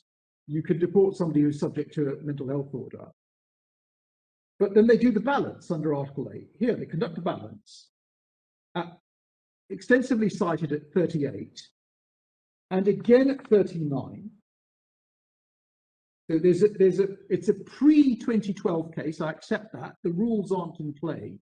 So they're applying Article 8 free, but they just do a conventional balance. So more neutral position in Pormes, neutral starting point. And let's see what Lord Justice Dyson says. At page 72, the last page in the bundle, paragraph 40, despite the obvious care with which the AIT considers whether the deportation of the claimant would be disproportionate interference with his right to respect private life, in my opinion, the determination of the issue was flawed. The claimant had lawfully entered the UK when he was 12 years of age. He spent his adolescence and the whole of his adult life here. Much of his offending was committed when he was under the age of 21. In these circumstances, very serious reasons were required to justify his deportation. Maslov 75. Miss Gray doesn't dispute this. She points out, she relies on the balance that was undertaken. It's exactly the point that my lords are putting to me. She says, in substance, the AIT did provide the very serious reasons that were necessary to justify deportation. They conducted the balance. There you have very serious reasons. No says Lord Justice Dyson, as he then was. I don't agree. Sorry, Mark. Am I right in understanding that this is a case where the AIT had not itself referred to Maslov, and so had in effect conducted the balancing exercise on the basis of a failure to direct itself as to how it should be conducted? No, Maslov hadn't been published by the time. You'll see that at the end of 42. Right. Maslov hadn't been published. The point I am making is that the tribunal conducted an obviously careful, quote unquote, or almost quote unquote, conventional balancing exercise. That is what Miss Gray, for the Home Secretary, pressed on Lord Justice Dyson. And it wasn't good enough. And it wasn't good enough because the framework is different. The framework requires the tribunal to see whether there are very serious reasons, because very serious reasons are required in this category of case. But Mr. Hussain, in our case, the upper tribunal did have Maslov and did direct itself expressly by reference to paragraph 75. No, it didn't. The FTT did. I'll give you the references in a minute. Do you want them now? No, all right. We can deal with it when you come to it. The upper tribunal does refer to it, Mr. Hussain. It refers to Maslov. Then it says Akpenar means that we don't have to apply this test. It's not a test. That's what it says. Right. Okay. I think we are ad idem then. I had in mind paragraph 47 of the upper tribunal's decision. But Mr. Hussain, don't let me take you out of your course. You'll come to that in due course. But I just at this point observe that seems to be a difference between what happened with the AIT in MJ Angola and what has happened in our case. It's a distinction without difference. You tempted me too much. It's the next bit. It's after the quotation of Maslov. It's at EF 171. Thank you, my lord, for the reference, 47. However, as explained in Akpenar, so we need to see what Akpenar says. Akpenar says two things. Akpenar says, A, it's not a condition precedent. Very serious reasons don't replace the balance. You don't ignore everything else. Very serious reasons are not very serious offending. That's the first thing Akpenar says.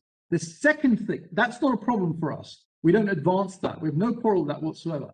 The problem for us is what Sir Stanley says in the passage I just showed you, which he says is not a test of any general application. That's the problem, and that's what the tribunals say. However, as explained in Akpenar, that is not to be regarded as a threshold that the state has to meet in every case. It is a threshold that the state has to meet. Absolutely it is.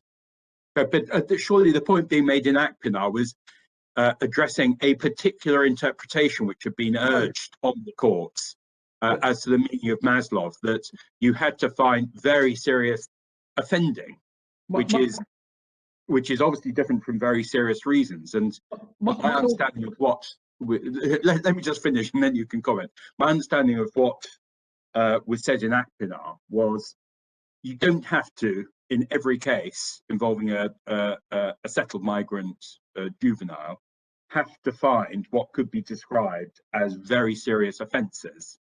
It's a wider framework than that, going to the very serious reasons. I think I've said twice now that there are two things which Akpenar decided. And I've shown you one paragraph where that's absolutely clear. Akpenar establishes two things. The first thing you've just addressed, I have no problem with that. It's the second thing that it establishes, which I have a problem with, and it's what infected the Court of Appeal and the Upper Tribunal. And it's a passage I showed you about 3 minutes ago. And that is the passage at the end of 32, EF 500. It's the USA French African colony paragraph. And at the end of that paragraph, they say,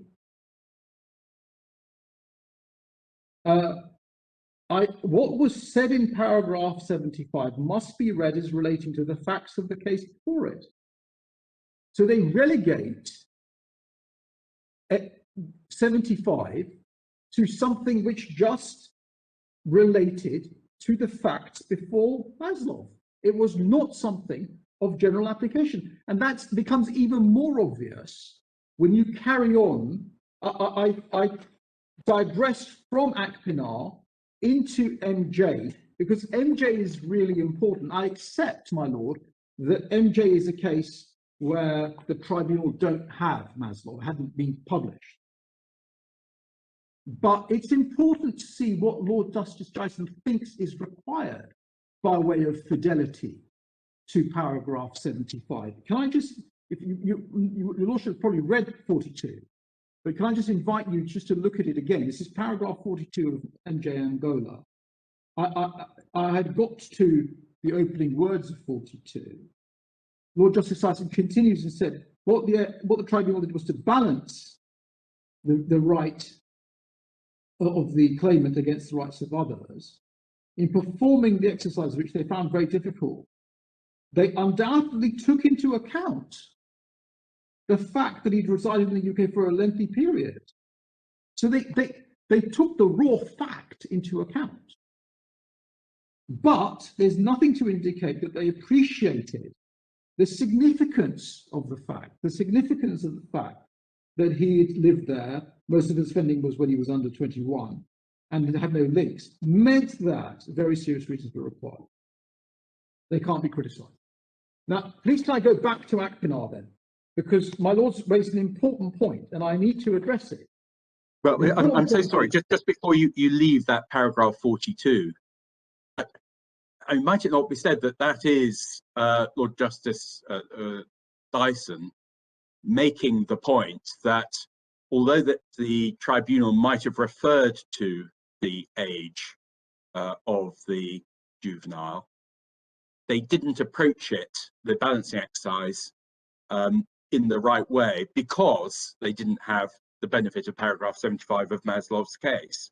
In other words, they hadn't directed themselves as they should have done as to the significance of the age factor. Exactly. Yes, absolutely. Maslov says three things. It says one thing which is it's a weight neutral thing. It says you've got to look at these four factors. That's paragraph 71. It then says, irrespective of illegality, doesn't mention anything about legality of state, says that age plays a part. How does it play a part? One, if you committed offences when you were a juvenile, that's important. Why? It triggers rehabilitation. Secondly, if you came here, spent time here when you were a child rather than an adult, that's important because time spent as a child is qualitatively much more significant, obviously, than time spent as an adult in terms of the formation of a person's identity. That's 73. 74, it says, you're in a special situation if, irrespective of legality, you've been here most of your childhood. Special situation, uno. 74. 75 is the progression when they add legality. If you have legality and you have half your childhood and youth, you're in a super special situation, and the super special situation is, quote unquote, very serious reasons are required for your expulsion.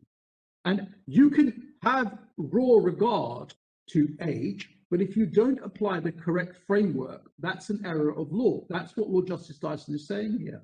I accept that the tribunal didn't have Maslov, but that's a distinction without a difference in our case, because in our case, the tribunal follow Appellant. Appellant says, A, it's not a condition precedent, very serious reasons aren't very serious offending, but B, 75 of Maslov relates to the case before it, relates to the facts before Maslov. Sotto voce, it is not of general application. And that becomes very clear when we return to Appellant and we see, having cited from MJ. Just before we go back to that, just so that I can understand what you're saying, because I think it's going to be said against you that in paragraph 47 of the upper tribunal decision, the upper tribunal has expressly directed itself by reference to the test in paragraph 75 of Maslov.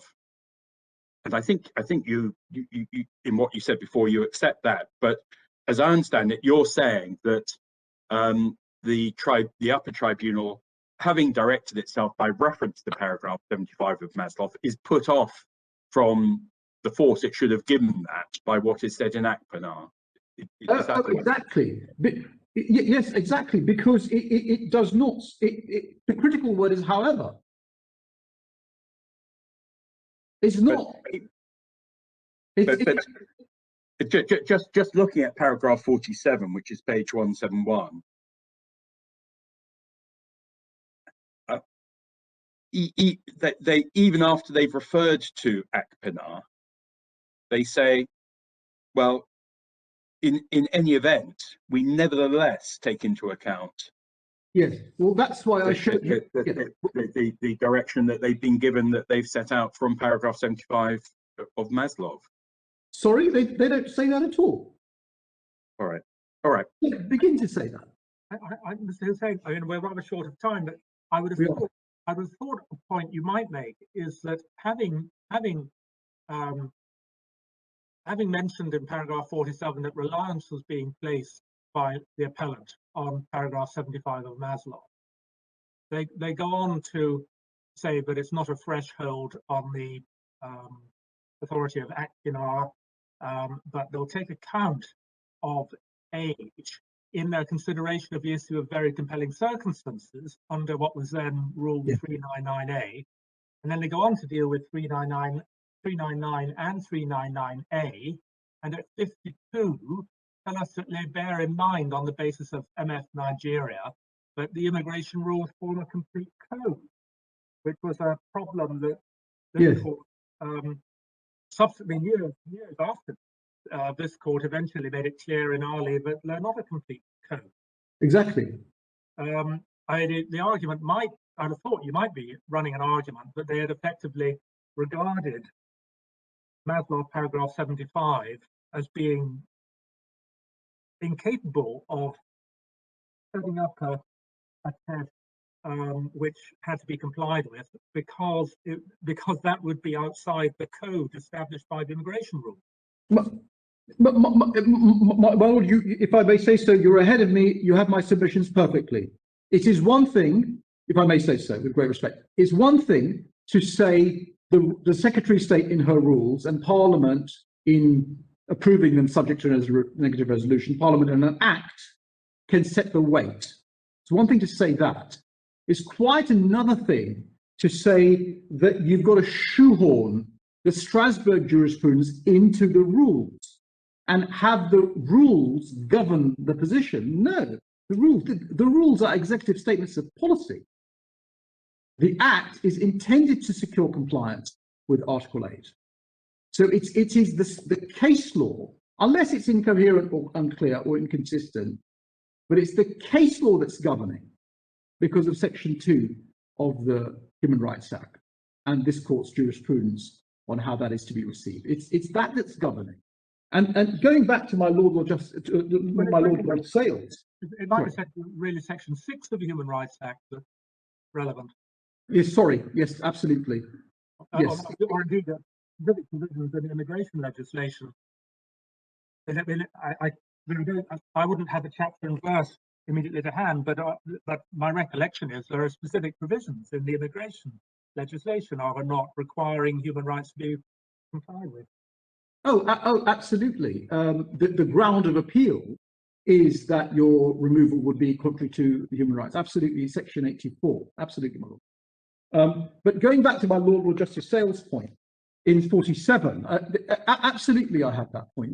This, with great respect to the tribunal, this is really not up to standard.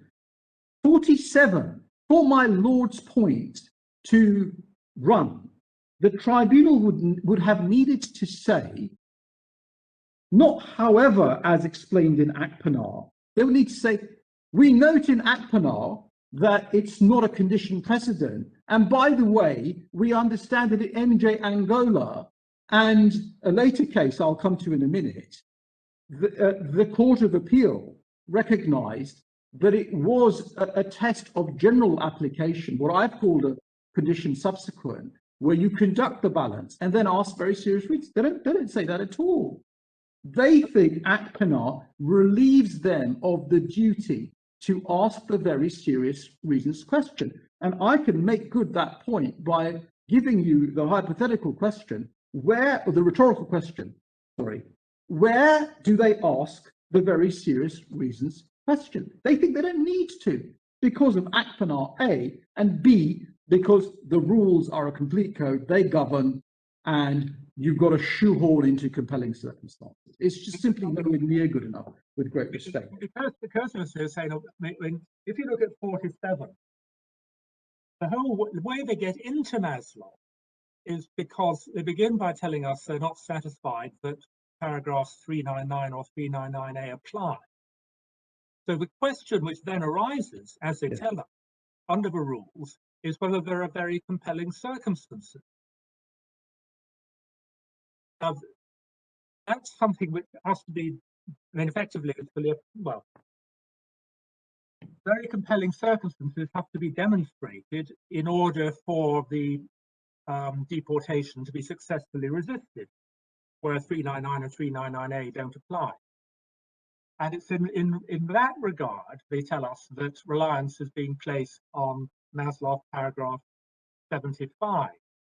And I suppose your point would be that Maslow 75 is putting the onus rather on the tribunal has to be satisfied that there are very serious reasons for deporting, rather than there being very compelling circumstances justifying not deporting. It's the reverse. Yes, exactly, putting the thing the wrong way around. Yeah, and it's one thing where this Strasbourg case law is not telling you anything about the framework. It's one thing to say, well, our national law will approach the issue in this way. It's quite another when Strasbourg is saying the onus, I don't mean the burden of proof in a technical sense. The real burden is on the state. The tribunal or court has got to find very serious reasons for deporting. That is the reverse of what the rules and the legislation require you to do. The legislation requires you, and the rules require you to demonstrate not only very compelling circumstances, but very compelling circumstances over and above the inclusion criteria. So this is miles away from Maslow. If I am right, with the 10 cases post-Appellant and the unanimous Grand Chamber decision, then with great respect, this won't do. Sorry, my lord. As I'm now understanding, this is an argument based on the structure of the rules. Is that right? Because I thought, but it's a while since I've looked at the cases from that perspective, that the structure of the rules was that paragraph 399 and 399A set out particular bases on which someone would not be deported if they could bring themselves within those particular cases. And that, although aspects of that reflected aspects of Article 8, they weren't framed in terms of Article 8. So you just had your own target set by the exceptions as defined by the rules. And if you could bring yourself within that, you would not be deported. But on top of that, I think it is paragraph 398, it was said, well, even if you can't bring yourself within the exceptions, you will not be deported if you can show very compelling reasons, was the technical phrase, why you should not be deported. But that was then used as the basis for bringing in anything that hadn't been covered by the exceptions that were defined in 399 and 399A, which did have to be covered by Article 8. And so when one looks at, if that's the right way of looking at it, when one looks at paragraph 47 of the upper tribunal, might it not be said they've reminded themselves of the proper approach per Maslow paragraph 75. They say they direct themselves by Appellant, and I understand you've got a point on whether Appellant misleads, but Appellant, as it seems to me, was making a very particular and rather narrow point, or addressing a particular way of interpreting Maslow paragraph 75. they've already concluded that they're not within the exceptions to paragraph 46, but they seem in the last sentence of paragraph 47 then to be reminding themselves that that's not the end of the matter. They have to consider the very compelling circumstances issue, which is the balance of Article 8 insofar as not covered by exception 1, and they do direct themselves, or so it might be said, do direct themselves by reference to Maslov paragraph 75 in doing that. Michael, there are two points. Firstly, it's not just a point about the rules, it's also a point about the rules. The first point I'm making is a point about Appellant, and I'm going to show you, I hope, that you're glossing it, with very great respect to you. You're glossing at Appellant. It's very clear from a passage I'm going to show you.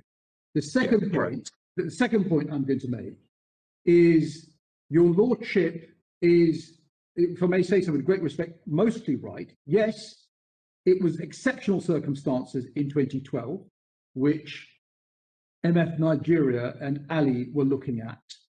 They said effectively, it was Lord Wilson's phrase in argument, that's a capacious basket. That's what he said. That then changed in 2014 to very compelling circumstances.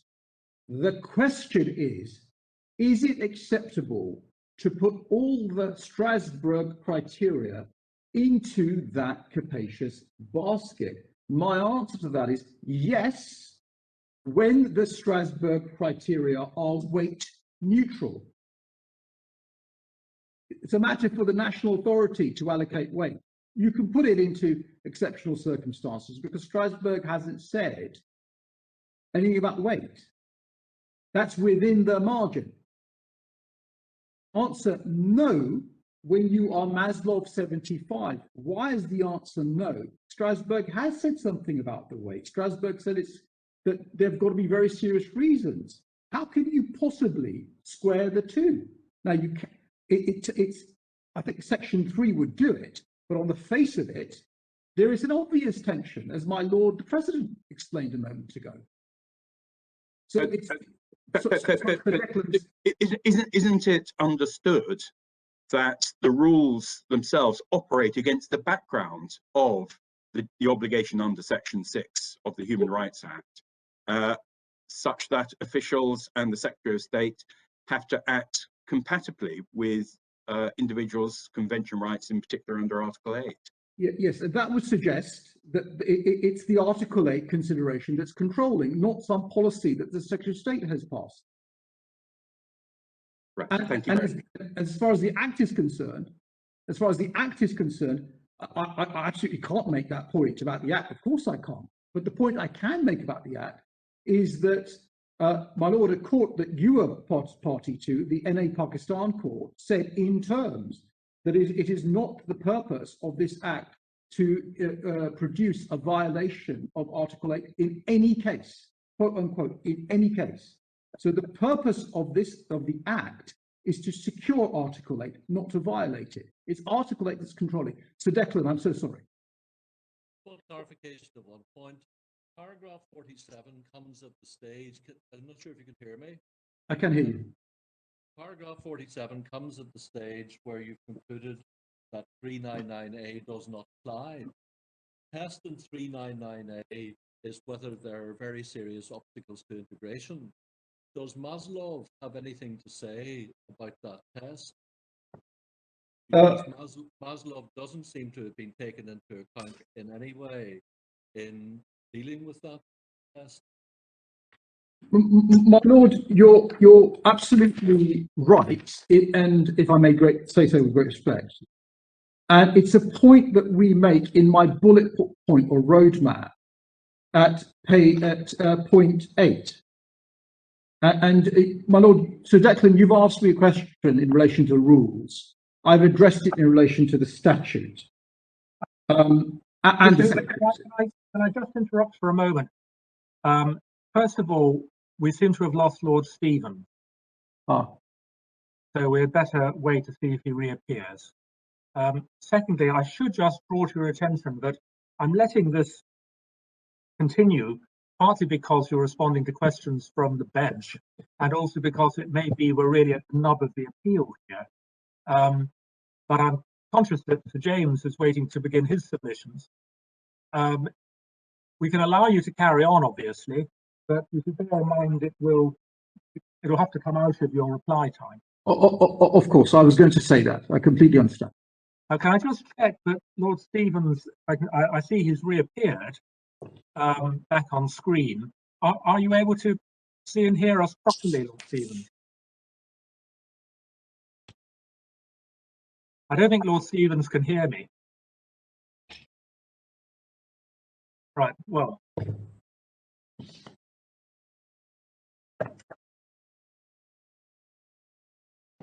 We had better, I think, adjourn for a minute or two while this problem gets sorted out. We may need to get our IT engineer to contact Lord Stevens. Well, I'm afraid we've had a number of technical problems which necessitated adjourning for a time, but I think everything is working now and we can return to Mr. Hussain. My Lord, thank you. I need to finish Appellant, but before I do that, can I answer Sir Declan's question a moment ago? The rules don't for a moment properly reflect the Maslow factors, and there is nothing in what the tribunal says at the end of paragraph 47, the idea that such a consideration is somewhat, to some extent, inherent in 399A. 399A is totally Maslow settled migrant neutral. It applies to everybody. And we have picked that up in our note, my bullet point note at paragraph 8. If you have that, we say there's no considered view of Parliament. This is for Maslow 75 cases, or the Secretary of State to which to defer. There's every indication that the regime represents Parliament's policy in respect of private life expulsion cases generally, rather than Maslow 75 specifically. And we've given you 6 reasons for that. Firstly, it's a different test. Secondly, the length criterion focuses on life rather than the child and youth.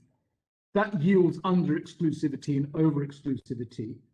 B and C, the ties criterion, they're binary. So you're in or out. If you're in, you're fine. If you're out, you've got to hit very compelling. That's not Maslow at all. Maslow, the very serious reasons you could say they're not present because I've got significant obstacles, but not very significant ones, for example. But the argument might be made, Mr. Hussain, that the rules and now the legislation proceed on the basis that a sentence of 12 months or more imprisonment in itself signifies very serious reasons, absent either exception 1 or exception 2 or other very compelling circumstances. Yes, I entirely see that and anticipate the argument being put by Sir James, but it's nowhere near, with respect, good enough, because we've seen that you can't have very serious reasons as equatable to, reducible to the offending, just the offending. It's got to be holistic.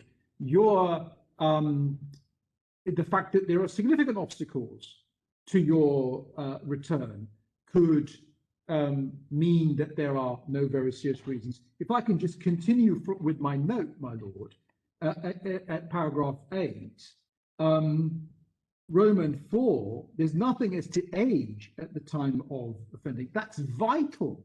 That's vital in Maslow. You remember in paragraph 75, it's very, very serious reasons are required, all the more so for people who committed offences when they were juvenile. So there's nothing there. There's nothing as to post-conviction conduct. And you can't shoehorn everything into very compelling circumstances, still less very compelling circumstances over and above. And there's a design problem. I mean, you, my lords, would be perfectly, it would be perfectly proper, both on constitutional grounds and institutional grounds, to defer if there was a tenable view or the case could be made out that Parliament actually thought about this. And yes, that's the sort of instinctive reaction that, yeah, there's a sort of fit. But I repeat the point that the NA Pakistan court made, Lord Justice Jackson, my Lord Sells was part of that court. Lord Justice Leggett, as he then was, made the same point in another case called CI Nigeria. This act is designed to secure compliance with Article 8 in every case. And that is why a Section 3 construction is available to me, because I'm not doing violence to the grain, to the fundamental feature of the legislation. That's its very purpose. So that was to Declan, but with respect, he's absolutely right, if I may say so. It is just nothing like Maslov. Mr. Hussain, just before we move away from Section 3, I'm having difficulty understanding why you need Section 3, because very compelling circumstances is intended to be a catch-all to catch any case covered by Article 8, which isn't sufficiently dealt with within Exception 1 and Exception 2, isn't it?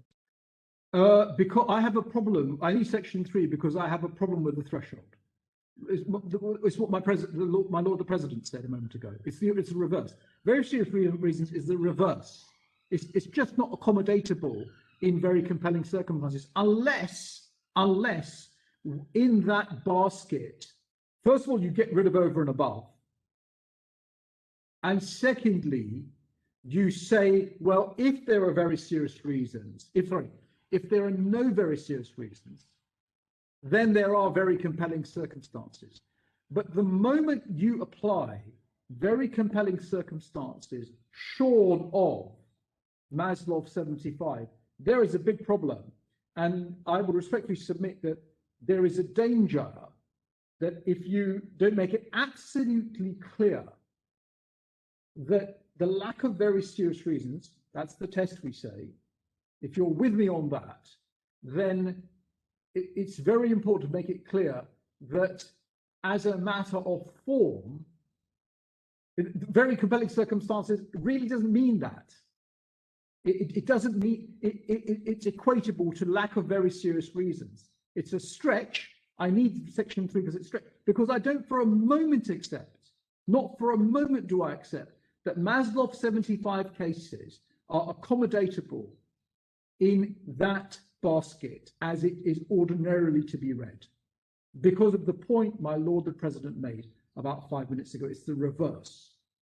And this brings me to the point about the code, the single code.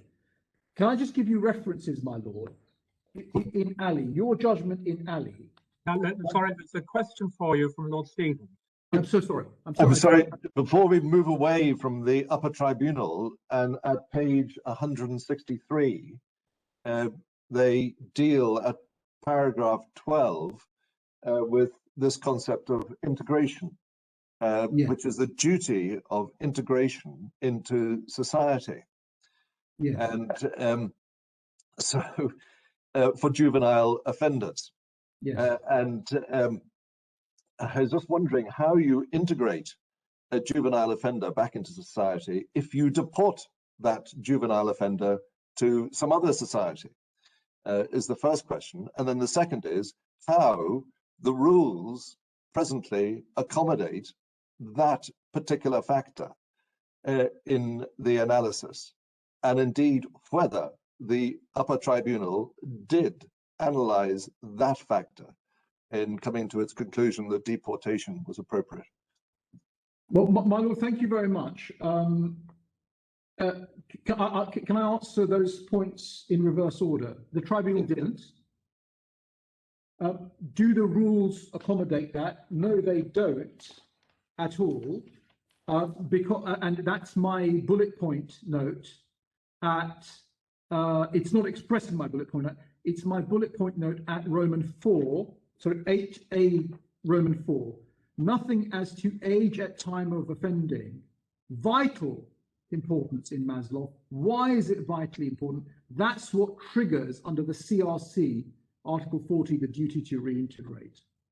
That's the second point. And the third point, your Lordship is absolutely right. You don't integrate by deporting. And in fact, you may recall that the Grand Chamber in Maslov says exactly that. I think it, from memory, it is paragraph 83, where they say exactly that.